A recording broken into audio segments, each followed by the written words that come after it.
नमस्कार, कैसे हैं? मेरे ख्याल से अच्छे होंगे।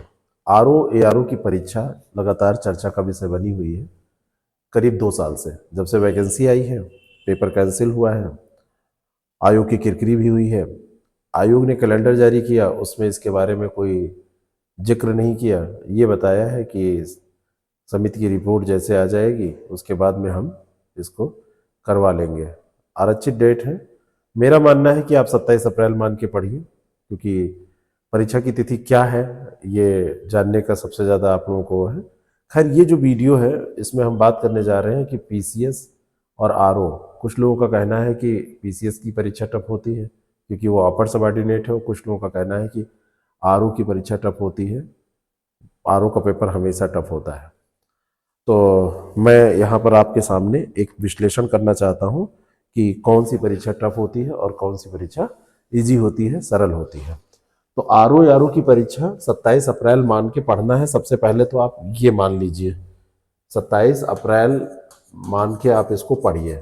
बाद में होगी, मई में होगी, जून में होगी, जो भी जितने लोग कह रहे हैं सबकी बात एक तरफ। 27 अप्रैल 2025 मान की तैयारी कर लेंगे तो कुछ आपका बिगड़ेगा नहीं और सब संभल जाएगा। आज का जो है टॉपिक है ये है कि आरओ या पीसीएस में से कौन सा टफ है, कौन सा सरल है। दो प्रकार के विचार हैं। कुछ लोगों का विचार है कि ये वाली परीक्षा कठिन है। ठीक है, जब ये लोग कठिन कहते हैं तो इसके पीछे तर्क देते हैं, और वो तर्क बहुत ही सही है, कोई गलत नहीं बोलता है। चाहे वो यूट्यूबर भाई बंधु हो, चाहे वो कोई टीचर हो, चाहे वो कोई अभ्यर्थी हो जिन्होंने पहले परीक्षा दे रखी है, तो उनके जो तर्क होते हैं वो तर्क बिल्कुल सही होते हैं। उन तर्कों की बात की जाए अगर, तो वो कहते हैं कि ये जो एग्जाम होता है ये बड़ा फैक्चुअल होता है। क्या होता है? ये बड़ा फैक्चुअल होता है। वो कहते हैं कि ये जो एग्जाम होता है इसमें जो पेपर आपसे पूछे जाते हैं उसमें डेटाज बहुत सारे पूछे जाते हैं, है ना। यहाँ पे इतिहास का प्रश्न पूछा जाएगा तो बिल्कुल सन पूछ लेता है। यहाँ पर अगर भूगोल पूछा जाएगा तो भूगोल में भी आपसे आंकड़े पूछ लिए जाएंगे, है ना। यहाँ पर अगर पॉलिटी पूछी जाएगी तो पॉलिटी में भी आर्टिकल पूछ लिया जाएगा। मतलब फैक्चुअल और डेटा से भरा हुआ ये पेपर होता है, ऐसा मानना है। और इसी कारण से ये पेपर टफ हो जाता है। बिल्कुल सही बात है, टफ हो जाता है, वाकई टफ हो जाता है। आपने पेपर्स देखे होंगे और हमने भी कई बार यहाँ पे दिखाए हैं, तो आपको ये टफनेस नज़र इसमें आई होगी। ठीक है, जब पीसीएस की बात आती है तो इसमें लोग कहते हैं कि ये सरल इसलिए होता है क्योंकि यहाँ के पेपर में आपसे कॉन्सेप्ट पूछा जाता है।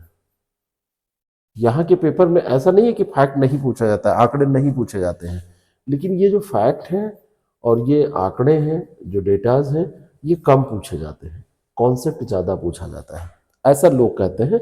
और मैं मानता हूँ कि हाँ, लोग बिल्कुल सही कहते हैं। जिन्होंने भी ये बात आपसे बताई है उन्होंने कुछ भी गलत नहीं कहा है, बिल्कुल सही कहा है, बिल्कुल मैं मान रहा हूँ। तो अब फिर इसकी तैयारी में क्या, कैसे क्या हो।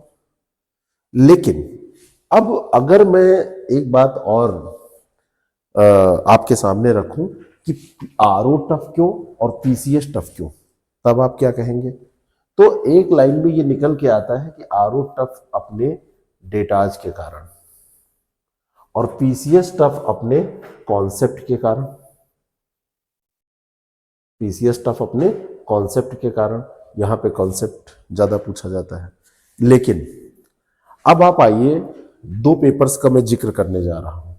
एक पेपर है 11 फरवरी 2024 को जो हुआ था, आरओ एआरओ का ये पेपर था, और ये जो कैंसिल हुआ था पेपर, जो रद्द हो गया था। और दूसरे पेपर की मैं बात करने जा रहा हूं 22 दिसंबर 2024, और ये पेपर था पीसीएस का जो हुआ है, जिसमें लोगों का जो स्कोर है वो 75 के आसपास स्कोर घूम रहा है। यहाँ पर 140 क्वेश्चन थे, यहाँ पर स्कोर भी ऐसे 72-75 के आसपास ही घूमा था लोगों का, अच्छे कैंडिडेट का स्कोर। बहुत स्कोर यहाँ पे भी नहीं कर पाए थे लोग, और यहाँ पर भी स्कोर ऐसे घूम रहा है। इन दोनों पेपर्स को अगर आप मिला के देखेंगे तो अब आरओ और पीसीएस के पेपर में बहुत ज्यादा अंतर आपको नजर नहीं आ रहा है। अभी का जो सीन है, आगे क्या होता है ना आपने देखा है ना मैंने देखा है। आगे क्या होगा ये हमने नहीं देखा है, लेकिन अभी के आधार पर हम बहुत सारी स्ट्रेटेजी बना सकते हैं। अभी के आधार पर हम बहुत सारा काम कर सकते हैं, अपनी पढ़ाई में हम कुछ परिवर्तन कर सकते हैं। तो अभी के आधार पर मेरा मानना है कि आरओ की तैयारी भी आप ये 22 दिसंबर वाले पेपर के हिसाब से करिए। यानी क्या ध्यान आपको रखना है, अभी ये जो भी आप तैयार कर रहे हैं, चाहे वो जनरल हिंदी तैयार कर रहे हैं, चाहे जनरल स्टडी तैयार कर रहे हैं, ये प्रीलिम्स का सिलेबस है, तो यहाँ पर इन दोनों चीजों पर आपको जोर देना होगा। आपको कॉन्सेप्ट पे भी जोर देना होगा और कॉन्सेप्ट के साथ साथ डेटाज पे भी जोर देना होगा। कॉन्सेप्ट के साथ साथ आपको फैक्ट्स पे भी जोर देना होगा। अभी जो प्रश्न पूछे जा रहे हैं, सुमेलित करने वाले प्रश्न, अवरोही आरोही क्रम में सजाने वाले प्रश्न, एक प्रश्न में कई प्रश्न को शामिल करके पूछा जाने का जो प्रचलन है, तो ये प्रचलन आगे भी जारी रहेगा। ये क्रम जारी रहेगा और इस जारी क्रम में जो लोग भी केवल पुरानी पद्धतियों के आधार पर अपना अध्ययन जारी रखेंगे, उन्हें धोखा ही मिलेगा। उन्हें धोखा इसलिए मिलेगा क्योंकि उनको आरओ और पीसीएस दोनों पेपर अलग अलग नजर आ रहे हैं।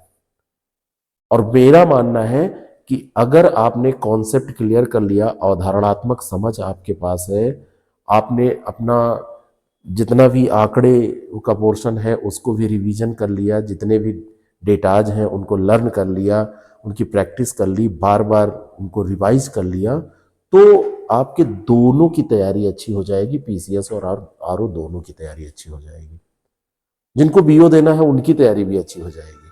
और बात केवल आरओ, पीसीएस और बीओ की नहीं है, बात यह है कि आयोग का जब पैटर्न चलता है तो लगभग एक जैसा होता है। साल दर साल आप पेपर उठा के देखिए, एक रूपता नजर आएगी आपको, एक आपको पेपर का प्रतिरूप नजर आएगा, प्रश्नों का प्रतिरूप नजर आएगा, पैटर्न नजर आएगा। आपको एक ही तरीके के प्रश्न मिलेंगे, परीक्षा कोई भी हो। हाँ, कुछ परीक्षाएं हैं जो थोड़ी सी मानी जाती हैं कि उनका स्तर उतना हाई फाई नहीं है, उतना उच्च दर्जे का नहीं है, तो वहां पर थोड़ा सा आयोग कह सकते हैं कि नरमी बरतता है, थोड़ा सा कहता है, रुख उसका जो होता है वो नर्म होता है, कहता है कि यहाँ पे कठिन ना पूछो। लेकिन ऐसा नहीं है, कई बार वहां पर भी कठिन प्रश्न पूछ लिए जाते हैं। और जैसे एग्रीकल्चर की परीक्षा हुई तो वहां पर सरल प्रश्नों की भरमार थी, ठीक ठाक प्रश्न थे। स्टाफ नर्स की परीक्षा होगी, वहां पर बहुत कठिन प्रश्न आपके सामने नहीं आएंगे। लेकिन ये मुख्य परीक्षाएं हैं, आयोग के द्वारा प्रायोजित होने वाली अच्छी परीक्षाएं हैं ये। जैसे अपर सबऑर्डिनेट की परीक्षा, समीक्षा अधिकारी की परीक्षा, खंड शिक्षा अधिकारी की परीक्षा, आगे जो और परीक्षाएं आएंगी, एलटी ग्रेड की परीक्षा, और भी बहुत सारी कई परीक्षाएं। तो यहाँ पर पेपर का स्तर एक रहेगा, स्तरीय पेपर रहेगा। तो आप अभी जो काम करिए वो दोनों स्तर पे करिए। ऐसा मत सोचिए कि आरओ देना है तो केवल फैक्ट तैयार करना है, ठीक है। तो आपका कॉन्सेप्ट भी क्लियर रहे और साथ साथ में आप लोग ये भी तैयार रखें। तो रणनीति आपकी यही होनी चाहिए।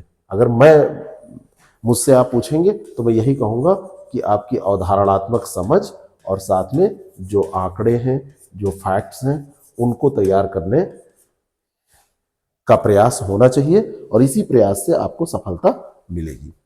अगर आप आरओ की तैयारी कर रहे हैं और कम समय में आप सेलेक्ट होना चाहते हैं और 27 अप्रैल मानकर आप पढ़ना चाहते हैं, तो हमारे साथ आप तैयारी कर सकते हैं।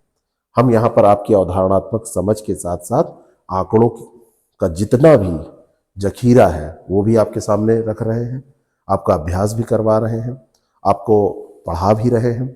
आपका कॉन्सेप्ट तो क्लियर होगा ही, आपके पास बेहतरीन, आप ये समझ लीजिए कि जो प्रश्न पूछे जाने योग्य हैं वो फैक्ट्स होंगे, वैसा अभ्यास आपके पास होगा, वैसे प्रश्नों को रखकर आपके सामने हम आपकी तैयारी कराएंगे। तो आप इस बैच से जुड़कर तैयारी कर सकते हैं। आप इस बैच से जुड़ के मान के चलिए कि आप उन सभी समस्याओं का समाधान कर सकते हैं जो भटकाव आपके दिमाग में चलता रहता है। आप सोचते रह जाते हैं कि क्या पढ़ें क्या छोड़ें, और आप अपने जो संभव नहीं लग रहा है उसको संभव कर सकते हैं। नाम ही इसका मुमकिन रखा गया है, उस कार्य को संभव कर सकते हैं। तो तो आप हमारे साथ जुड़ के तैयारी करेंगे तो हमें बहुत खुशी होगी। Thank you so much.